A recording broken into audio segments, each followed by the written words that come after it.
Welcome to Ice in the Bible Spring Gathering, week number 8, Underworld. The question of the day, how do you define underworld? Hell, Oz, underworld, subterranean, feminine. What is really down there? Is it a shadow? Is it a reflection? Your thoughts? We had a great discussion going around the room. That was very deep and very, very wise words from everyone. So greatly appreciate it. Thank you so much. And when we edit the video, all the comments will be in there.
Look at the goddess skipping, jumping over a fence effortlessly.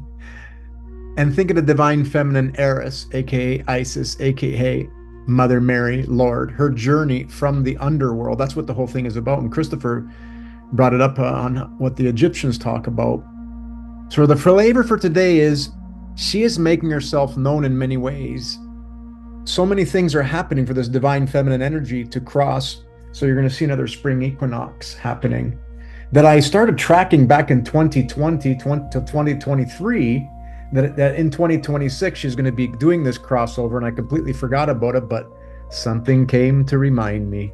So it's another beautiful jump over the skipping rope. So we obviously staying airborne and everything is beautiful, and we can be brave and be excited because we know we can jump over that fence line, right? So that's where we're at with gateways.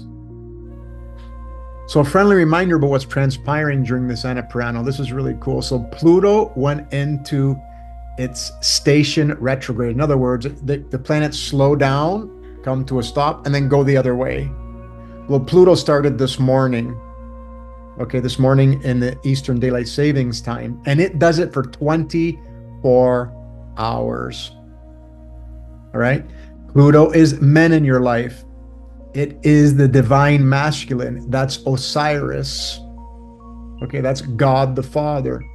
So that's the essence of Pluto. It is that divine, perfect path that we must all take. The divine masculine is in each and every one of us, just like as a divine feminine. One and one are always in, they're inseparable. They're inseparable. So someone I know had chest pains this morning, and Pluto is in retrograde in their heart, in their Leo, in their heart. So that's why we always have to follow the two Marys. Because look at this. So Pluto went retrograde May today. It's going to go retrograde. It's stationed. It stopped its motion. June the 5th, Juno, which is Mary Magdalene, goes retrograde. But I wanted to point out because this is really cool.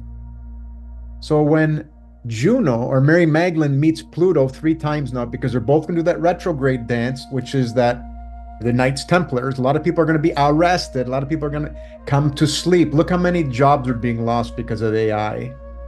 And that's by design. People have to go home and start doing their spiritual work. It's called Spirit Airlines for a reason, because they got to go and work on their spirit. Everybody's got to go there.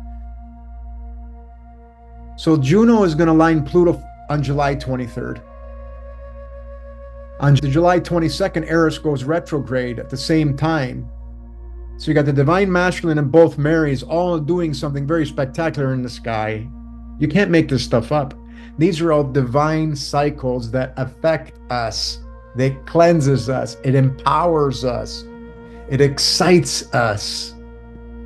And sometimes that excitation doesn't feel good. That's why we use that 4-letter F word, right? That we don't want to use, right, Susan? So this is what we got to realize, that excitation is a good process. It's just us having to remember that, ooh, where did you come from? But anyway, I just wanted to share that with you. And we're going to talk of these dates as we get closer to them, but I just wanted to share how beautiful this is all transpiring. Again, and this is the anna-peranna, because these two are doing the dance, and you can see Station Direct now. And alongside that, thank you, Rev Cat, for sharing this, because this is a guy from Mr. MBB333. I do follow him once in a while, but he said the Schumann resonance has been showing background activity for over 14 consecutive hours now, with the chart repeatedly pushing into full saturation. This isn't a quick spike. The energy has stayed elevated across multiple bands for hours without really letting up. And the amount of white showing on the chart is hard to ignore. Something is keeping the signal highly charged today. So I asked AI, I don't know how to read these. He said, well, what people do is saying this is the elevated consciousness, the white. So they focus in on the white. Well, with Pluto going retrograde, oh yeah, absolutely. So the Schumann resonance is a symptom of the alignments in the sky. Everyone will eventually remember this correlation. That to me is very high energy because it's supposed to be. Yeah, and remember, Shu is the connector with the earth, with the heavens. So Shu, Uranus, Shu, yep. Thank you for that. If you only look at it as something from the earth, you're missing something. Yeah. Absolutely. Thank you, Lex. Something always guides me to these. And from May 14th to 16th, relationships, okay, because Ceres is relationships, severing, reconnecting. Ceres is the harvester. You change wombs, you change people, all those sort of things, all different relationships come and go. Every day in our life, relationships come and go. Ceres is at play. I've got enough examples that I know that Ceres. And so the sun aligns with Ceres, the sun, you, Ceres, the harvester, relationships, and memories of the past. Okay, so people you're going to be meeting are going to be, and I'm already getting this feeling, so I can't imagine what it's going to be like. So May 14th to 16th, I just keep a memory of that one. It's my daughter's birthday on that day, by the way, the 15th. So that's pretty cool. So another beautiful alignment. I'm not going to get to too much detail here because it's coming up on June the 12th. It's an amazing alignment in the sky where Uranus, remember Uranus's roofs over your head, people changing roofs. And we've been talking about this for 9 months to 12 months, that Uranus is roofs over heads. It's exodus, people changing locations. Well, it's changing roofs, changing locations. I'll show you in a minute. And it's going to be aligned with Lilith in abundance. So that's going to square the north-south nodes, that alignment on that day. That's pretty wild. And this is changing locations, the nodes, because when we go and we re-embody, reincarnate, we're changing locations, right? And then at that same time, you have the moon aligned with, exact same time, your wings. And your wings is your images. So keep imagining what you want. Like we're imagining people being exactly where they want to be, right? And then May 13th, the moon, say right around that same time, the moon aligns Vega. Look up around that time. So if you look up around May 13th, especially if you're from the 30 East to 150 West, in those locations, if you know how to use an app and you go and look, you can go and set the time, exact time, and go look up to the sky and see what you see. Because remember, Vega is the falling vulture. That's Vesta of the Vestal Virgins. So I just know that I had that experience with the last time that happened. So I'm just sharing that so people want to, if they witness that, just know that you're being spoken to. Always, every animal, every insect is speaking to you. It's guiding you. So this is really cool. And this beautiful sister here, Jenna James, the Sphinx hidden or destroyed. This researcher Filippo suggests that there's the existence of a second Sphinx buried under the Giza Plateau, positioned geometrically parallel to the original, unlike the iconic Great Sphinx, which many believe was repurposed from an original lion statue by dynastic Egyptians. The hidden structure appears to be in its original untouched state. Filippo interprets scanned data as showing a complete figure with 4 legs and a distinct lion's head, potentially offering long-sought evidence for the theory that the original Sphinx was also a lion before its head was modified later by rulers. Incorrect. That part's incorrect. This man face is there, and I'll explain it to you in a minute. But 100% that there could be another one there with a lion's head, and I can explain that one too.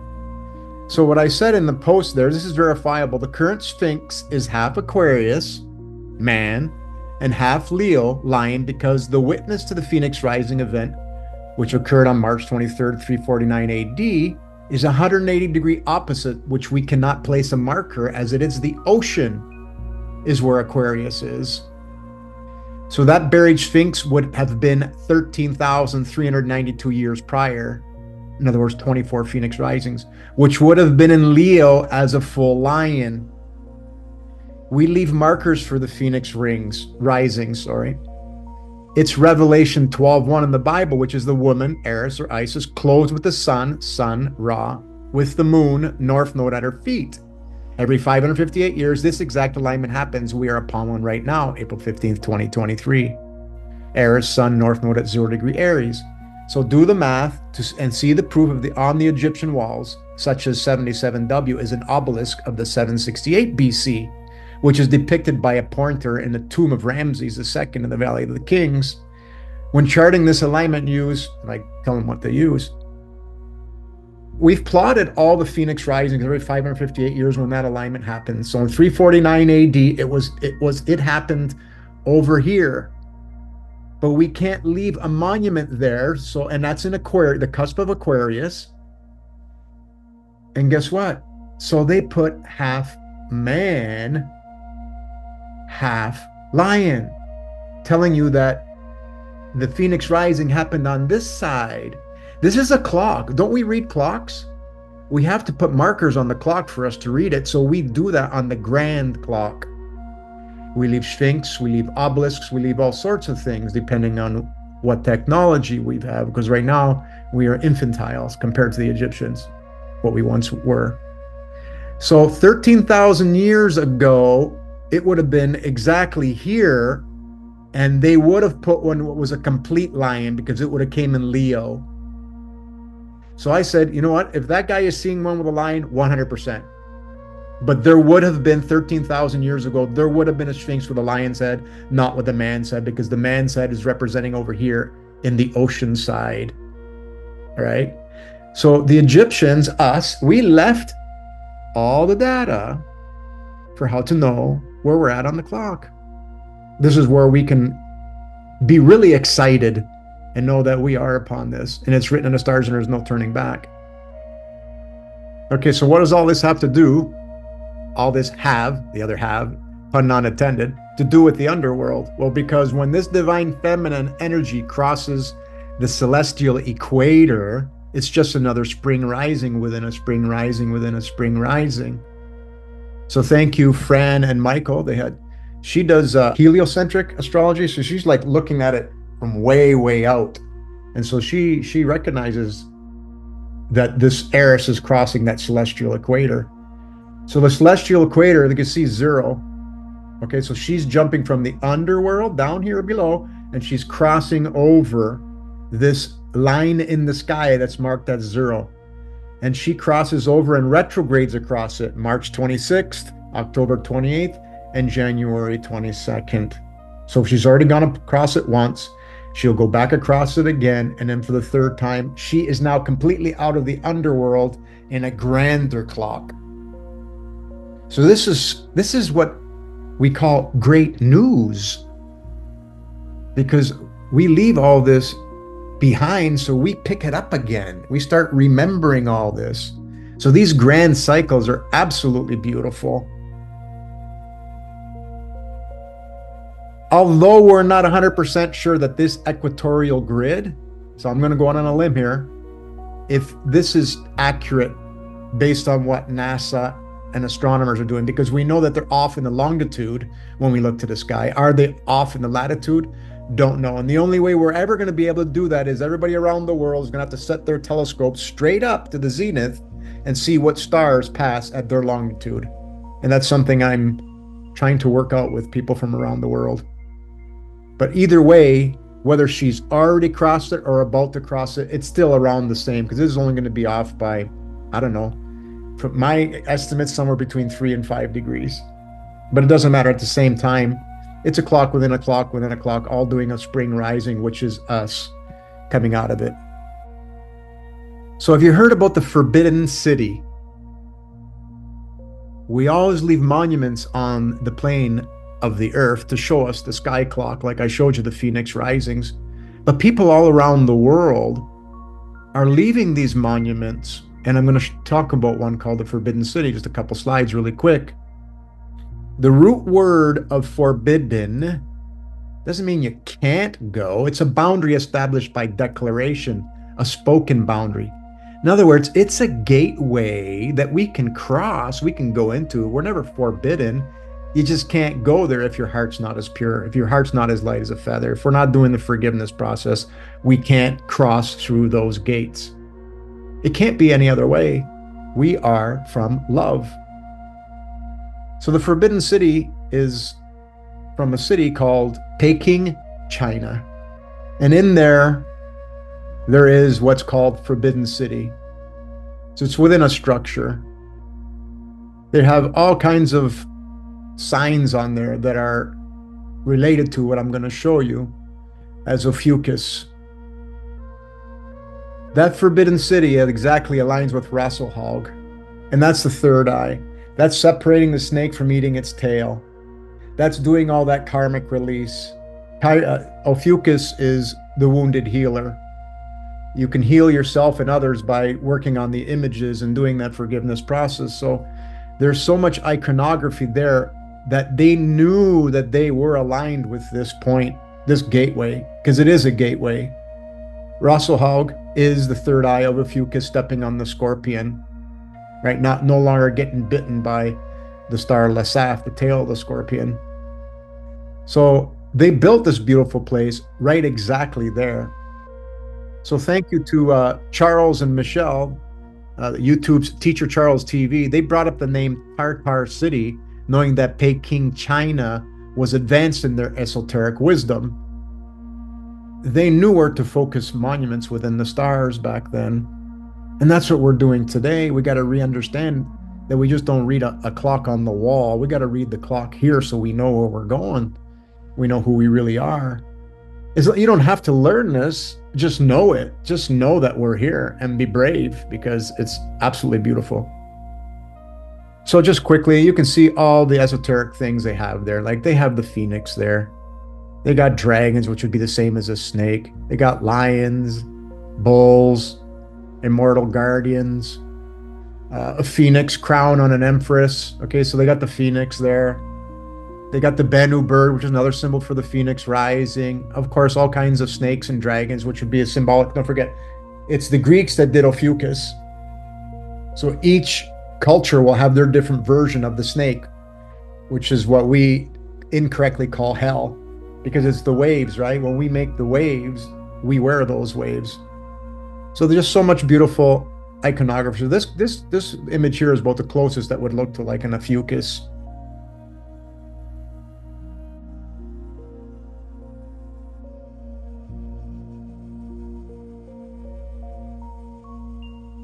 So in other words, understanding that we are the one that creates the waves. The only way to uncreate it is with our images, and that would be separating the snake from eating its tail, the Ouroboros. So here's another great thing. How else do we know? Well, they completed this construction in 1420, and the last Phoenix rising 558 years ago from 2023 was 1465. Leonardo da Vinci was 13 years old in 1465, and he knew all about this stuff that we're talking about now. So we're remembering what we used to know. We always come back out of this Alzheimer's. And then we even changed language in 1450 to a modern English. So our language is changing right now. Aren't we dissecting every word? The only real language is Mother Nature.